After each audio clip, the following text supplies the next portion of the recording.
Welcome back. So today we're looking at a piece that's really ambitious. It's trying to connect the cultural shift to audio, this idea of found time, and land on YouTube is the new Gutenberg press. Yeah, it's swinging for the fences, for sure. The ideas are huge. You've got Jungian archetypes, media theory, but I'm worried the logic connecting them is, well, a little shaky. Specifically that fool archetype. It feels more like a nice anecdote right now than the structural pillar it really needs to be to hold up that massive conclusion. Okay, let's get right into it. The first thing that jumped out at me is that opening setup, the distinction it draws between a book and, well, everything else. The portrait versus photograph metaphor? Exactly. A book is a portrait. It's layered, it's reworked, it's deep, and all other media are just photographs, instant, shallow snapshots. Which is a really compelling image, I get it. It gives the book this real sense of gravitas. It does, but does that binary actually hold up when you look at the rest of the argument? Not at all. And that's the problem, right? Yeah. The whole distinction just collapses on itself the moment the writer starts praising the very medium they want to champion, the long-form podcast. Right. You're told that non-book media is just click, that's that, a snapshot. But then, literally 3 paragraphs later, you're reading about the immense depth of a 3-hour podcast. About long, detailed discussions about political issues. You just can't have it both ways. You can't. You can't tell me in the opening that anything that isn't text is a shallow shutter click, and then tell me in the body that, a long podcast has the depth of a university course. It completely undermines the opening premise, because if a podcast is just a photograph, then the whole Gutenberg Revolution later on is just a revolution of what, shallow images? Yeah, it doesn't make sense. The writer seems to be wrestling with 2 different definitions of depth and hasn't quite realized it yet. One is about production, the author sweating over every word. Layering the paint on the portrait. Right. And the other is about consumption, the listener diving into a 3-hour deep end. By lumping podcasts into that photograph bucket, the writer accidentally cheapens the very thing they're trying to elevate. Okay, so how do we fix this? Because I actually like the portrait idea for a book. That part feels right. I think we have to stop forcing this binary. The metaphor needs, a 3rd category or something? It needs to be refined. Yeah. If I were editing this, I'd allow for an evolution of the photograph. Okay, so play that out for me. A book is a painting. A news soundbite is a snapshot. What's a 3-hour podcast? I was thinking about cinema. A quick 3-minute interview on TV? Sure, that's a photograph. But a long-form podcast series? That feels much more like a documentary film. Oh, that's good. I like that. A documentary has the layering and the intent of a portrait. It's edited, it's deep, but it still has the accessibility of a snapshot. It bridges that gap. It really does. It solves the logic problem.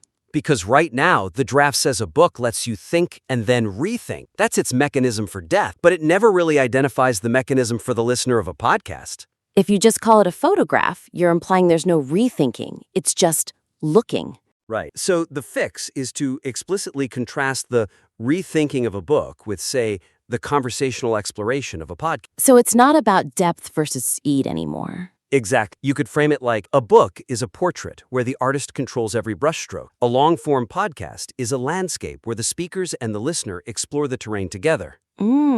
That preserves the dignity of the book while accurately describing the depth of the audio. It moves from a hierarchy of books are better to just a distinction of utility. Yeah, and that sets up the later arguments much, much better. Which brings us to that second pillar, the whole found time concept. Right. The argument that podcasts have revolutionized education by reclaiming dead time. The big claim is you can now take a university degree while commuting. It's a very seductive idea, isn't it? The scholar in traffic.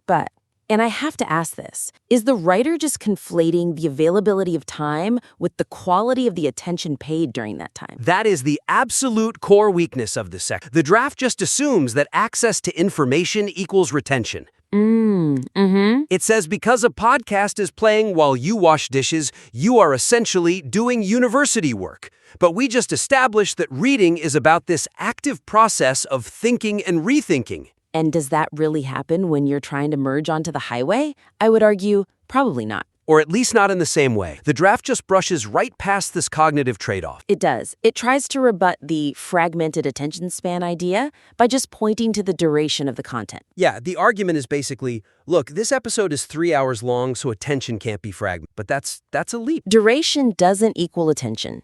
Just because the audio file is long doesn't mean my focus isn't being chopped up by, my environment. So are we saying the whole found time argument is just wrong? No, I don't think so. It just needs more nuance. We have to strengthen it by explicitly addressing how the listener actually engages with this time. We have to prove it's truly educational. Maybe the writer could just acknowledge the limitation, to build some credibility, instead of saying it is a university degree, which just invites skepticism. Right.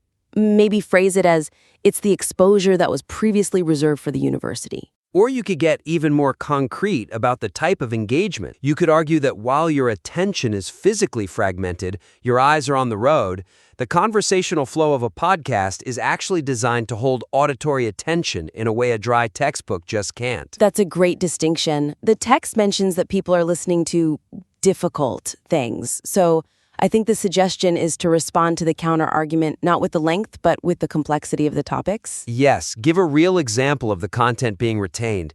Don't just say, people listen for hours. Say something like, critics claim our attention is broken, yet millions are following complex 13-part theological arguments while they're folding laundry. That's so much better. It shifts the proof from the medium to the user. It says, look at what the human mind can do, not look at how long this MP3 is. Which fits the empowering tone of the piece. Okay, so moving on to that third section. This is where it transitions from media analysis into a personal story, and it uses the Jungian fool archetype. Yeah, this is where it gets personal. The speaker talks about feeling like a bumbling dimwit when talking to journalists and appearing on TV panels. The fool is a great archetype, but the connection between that and the broader media argument feels tenuous at best. The transition is just so abrupt. It really is. We go from the mechanics of found time straight into this sort of general career anecdote. It reads like generic life advice, Don't be afraid to be a beginner, which is fine advice, but is it the right argument for this essay? In this draft, I'd say no. It feels like a detour. It's not really linked to the risk of adopting new, unproven media platforms. Exactly. It focuses way too much on the speaker's interactions with traditional media, TV, journalists, instead of the YouTube revolution he's building towards. I see what you mean. It feels like the writer is trying to prove their credibility through TV appearances before they get to the actual point about YouTube. Yes. So to fix this, that narrative thread needs to be tightened. The willingness to be a fool can't just be about learning a new job. It has to be framed as the prerequisite for participating in this new media revolution. So instead of the fool being about, I didn't know how to do a TV interview, it should be about the humility you need to embrace what was seen as a lower form of media. Precisely. The text even mentions later that the early YouTube uploads were pretty amateurish. That's the goldmine. That's where the fool lives. Okay, that connects the dots. The risk wasn't going on TV. The risk was putting a grainy, low-budget lecture on the internet when all your colleagues were telling you to get on TV. Yes, so the concrete fix is to refocus the anecdote, explicitly link that amateurish quality to the Jungian fool. The argument becomes, because I was willing to look like a fool by uploading raw lectures to a cat video platform, I stumbled onto the revolution. That's much stronger. I had to be a fool to put a raw lecture online while my colleagues were polishing their TV appearances. And if the writer really wants to keep that journalist anecdote, it has to be reframed. Don't make it about personal success. Frame it as the act of stepping out of the safe space of academia, the portrait, into the foolish world of mass media, the snapshot.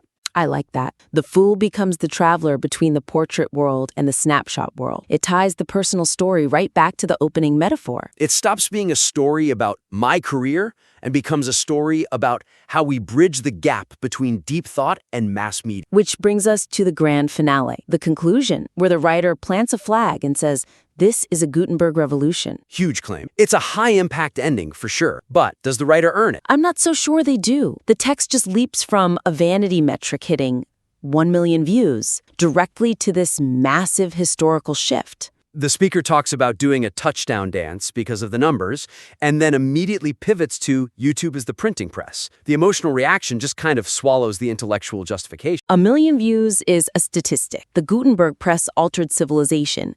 The bridge between those two things is just, it's missing. A viral cat video gets 1 million views. We don't call that a Gutenberg moment. So why is this a revolution? The text mentions reach and duration, but it doesn't explain why YouTube offers a kind of duration that, say, TV didn't. TV has reach, it has impact, but it's missing the one thing that makes a book a book. Permanence. Exactly. The archive. So the suggestion here is to bridge that gap between the metric and the meaning. The writer needs to insert a connecting thought. It's the difference between a broadcast and a library, right? The writer mentions being on a TV panel that airs once, maybe it gets a rerun, and then it's just vapor. It's gone. But that YouTube lecture from 2016 is still there. It has the shelf life of a book. That's the concrete point that needs to be hammered home. So instead of focusing on the views, contrast the ephemeral nature of the old TV work with the permanent nature of the YouTube upload. The argument should be, I realized this wasn't just broadcasting,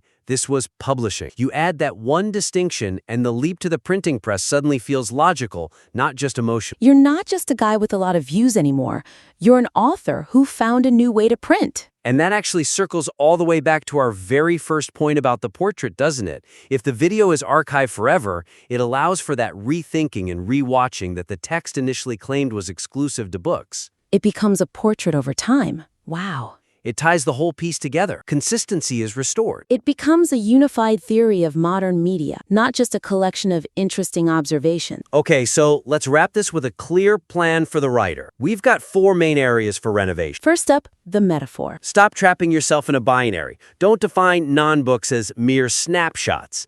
Introduce that documentary film idea, something that allows for depth in audio. Second, the found time fallacy.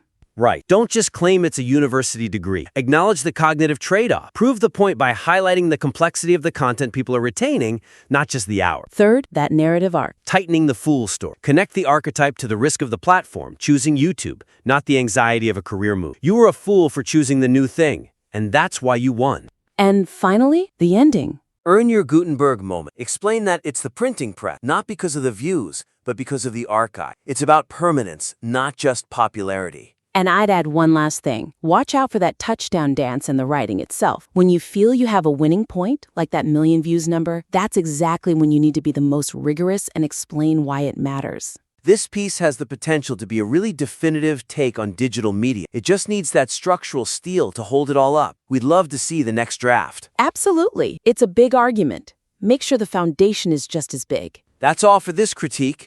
Get back to the keyboard, refine the logic, and we'll see you next time.